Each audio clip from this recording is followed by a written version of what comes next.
Hey everyone, please ignore the half-eaten rotisserie chicken in the background. I'm going to make some yogurt today and I thought I'd bring you along for that. I've made yogurt before, but today is a little different. I'm actually going to try it with this, which is raw milk. Um, so they have like a warning label on it. Comes in a glass bottle, so you know it's extra special. And like I said, I never did that before with raw milk. I was researching it. The process is pretty similar to making regular yogurt, um, and I'll just walk you through the process start to finish and point out the differences between making yogurt with raw milk as opposed to regular pasteurized milk. Uh, Raw milk sort of controversial. They say it could make you sick if you're not careful. Um, it's certainly different, not something that's available everywhere. Here they sell it in the store, but I think it's like illegal federally. I guess it's like weed where it's illegal but legal at the same time. But in any case, I have some. Figure I'd give it a try. Some people say it has beneficial bacteria, proteins, whatever that aren't in pasteurized milk. Um, I just wanted to see the difference in the taste in the yogurt. So what you'll need if you make yogurt, raw milk or otherwise, you'll need the milk. You'll need a starter. So this is a jar of um, the yogurt from the last batch of yogurt that I made. So that's really all your starter is. It's some yogurt. So if it's your first time making yogurt, all you would need to do is just buy some yogurt at the store, just like a small cup.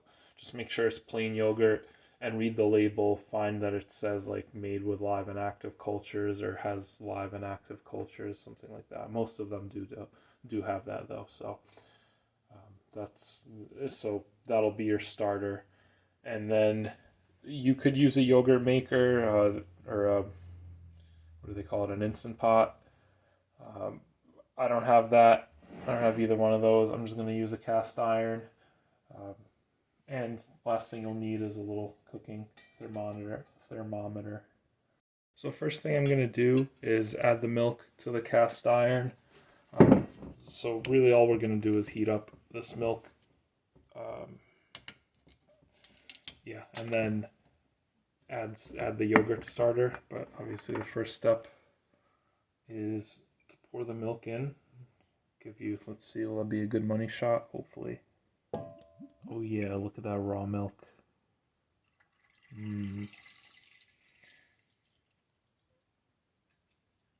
This is a half a gallon.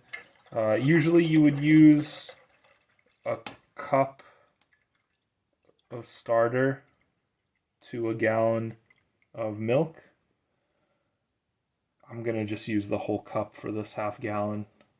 I don't think it'll hurt anything. It might have like a stronger flavor as a result, but that's fine by me. But we're not gonna add that yet. First step after adding the milk is we're going to apply heat, and you don't want to crank your stove to max, like set it to medium. We want to slowly heat this up, and our target temperature is going to be like 110 to 112 Fahrenheit, of course. We're not bringing this to a boil. We're not making this very hot at all. We're just getting it to a nice warm temperature before we add the cultures. So I'm gonna wait for this to get warm, and I'll bring you back when we get there. As you can see, I'm just past 110, actually creeping towards 120. So I'm gonna cut the heat and then add my starter.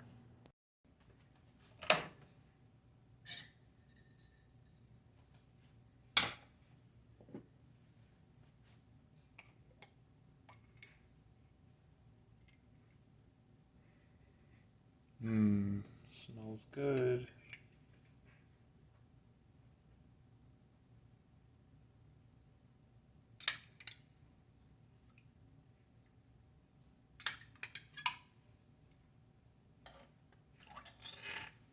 You could just stir that in there.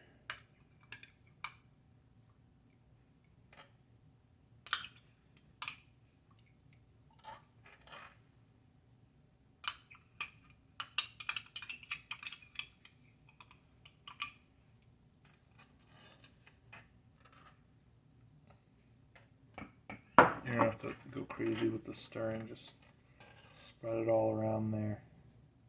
So now from here, all I'm gonna do is actually cover this with the heavy lid. I'm gonna wrap this in the towel and pop it in the oven. Let me just show you how it looks when I wrap it up. Just like that, I have it all wrapped up in a big beach towel, and I'm gonna pop it in the oven. Just turn the light on. The oven's gonna be off, obviously. We're not cooking it. The oven is just to keep it at a steady temperature. The idea is to keep it at this temperature as long as possible and let it cool very slowly. So it's about 8 o'clock, almost my bedtime, so I'll just pop it in the oven, and then first thing in the morning I'll take it out and we'll take a look at it. Good morning, and good morning to you, yogurt. Looking pretty cozy in there. I'm gonna get it out and we'll take a look at it together. Alright, let's do a little unwrapping here.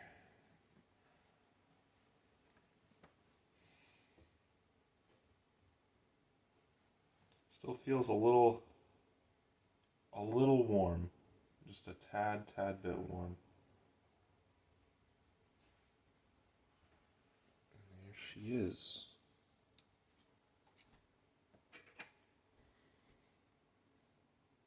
Oh, it's pretty liquidy. So when I make yogurt from pasteurized milk, it's normally pretty thick. So this is a little liquidy, which is fine.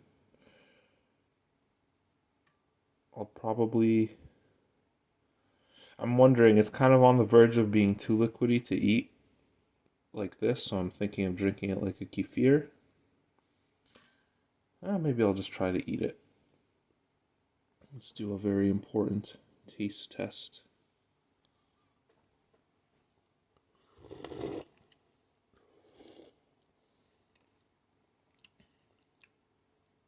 That's good. It's yogurt. It's yogurt. Not particularly different than what you might buy in the store, really. Let me see how I could organize a bowl of this for breakfast.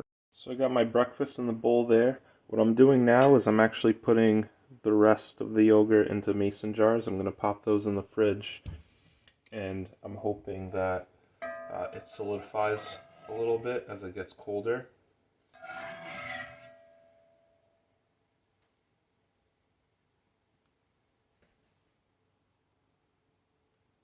Got my breakfast in the bowl there, my milk soup, my yogurt, with the rest of it, and I'm gonna pop it in the fridge. I hope it solidifies. I think it'll be a nicer consistency if it's a little more solid and cold. Another thing to think about is, like, this is obviously kind of warm, so if warm yogurt freaks you out, you probably will want to put it in the fridge before you eat it. All right, it's breakfast time.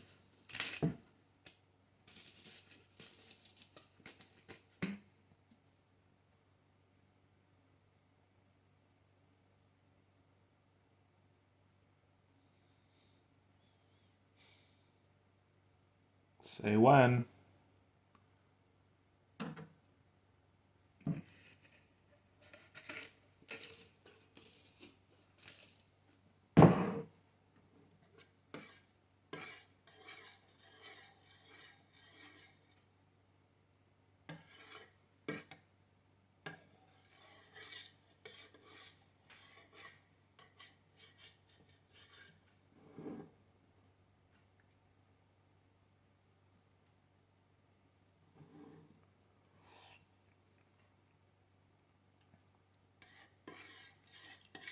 Good stuff. Good stuff. So my yogurt's been chilling in the fridge for about 8 hours. I'm hungry for an afternoon snack, so I wanted to take a look and see if the consistency has changed at all. It doesn't seem like it. Still seems pretty liquidy, but let me see if I could spoon some more solid yogurt. Yeah, no, not really.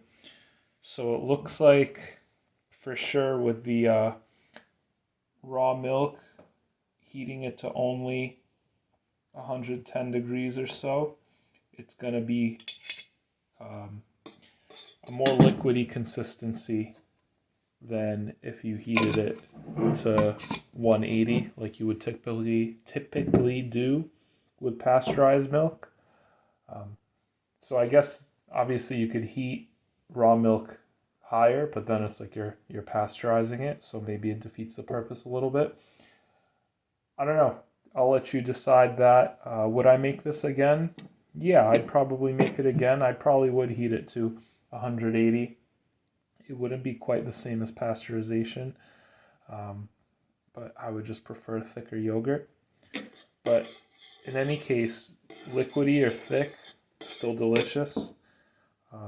And I hope you learned something from this video. Thank you for watching, and if you like yogurt, I hope you will give this recipe a try.